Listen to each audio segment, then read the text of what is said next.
to replace an indirect water heater. The outer metal on the old one rotted out completely. The pH of the antifreeze became acidic and ate away the metal tank. An indirect hot water tank uses the furnace to get its heat. To start to remove some of the antifreeze, I'll take it from the union. I'll crack it open with a wrench. Because the pH on this propylene glycol is bad, we're going to be replacing all the hydronic fluid. We'll spin out the bleeder so it vents from the top. I'll remove as much antifreeze as I can through both of the lines. Drain all the fluid. I'll just push it through this hose into a bucket. I'll remove the unions, start to move things apart, spin the connector out. We'll test fit all these on the new tank. Pull out the plug and we'll test fit everything. Remove the vent assembly. Clean up the threads. Clean parts always go together better. Configuration is a little different on this tank than the other one. Water supply comes out, is pumped up through a loop, and then returns back into the tank here. Cold water comes down through here. On the side for the antifreeze jacket, these two are going to be the same.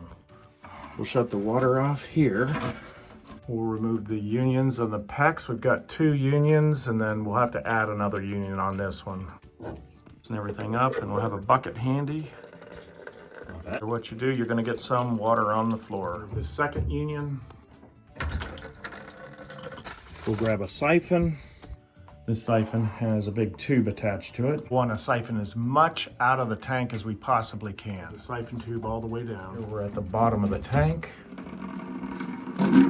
Pipe wrench, we'll start to remove the pump. Clean everything up later, we'll just check the fit. When we cut the next tube, we're going to put a union in. I'll replace this connection right here and we'll cut it out. Remove this connection. Spin out the nut. Move the safety down tube. We'll need the acetylene for that. Periodically, we'll empty the bucket. As much weight as we can get out of this, the better. Heat everything up with the acetylene torch. Get everything cooled off here. And we'll be able to spin this part out.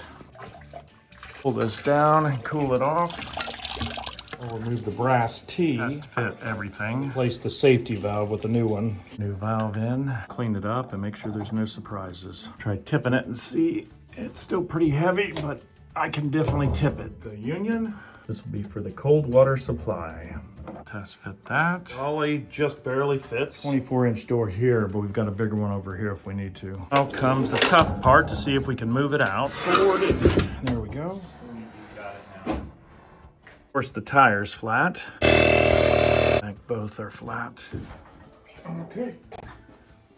It's out. On the joint compound, this union on the PEX. We'll crimp it in. No liquid in the tank, we'll be able to get it through the door a lot easier. Yep. Plugging things in. Test fit all these, just make sure that everything is nice and natural. This connection is very natural here, so I'll go ahead and screw it in as tight as I can get it in this orientation. I'll move it around until I can't move it anymore. Union off, we'll connect it.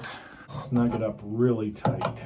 Connect up the union. 2 wrenches. We'll tighten up the top fitting. We like the position of the bottom fitting. We can go 1 more revolution. It as tight as you can get it. The threads actually seal better the tighter they are.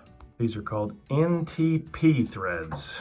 Put our copper pipe in straight and then go to the floor. Tighten everything up. Down pipe on. We test fit everything, we'll put everything together.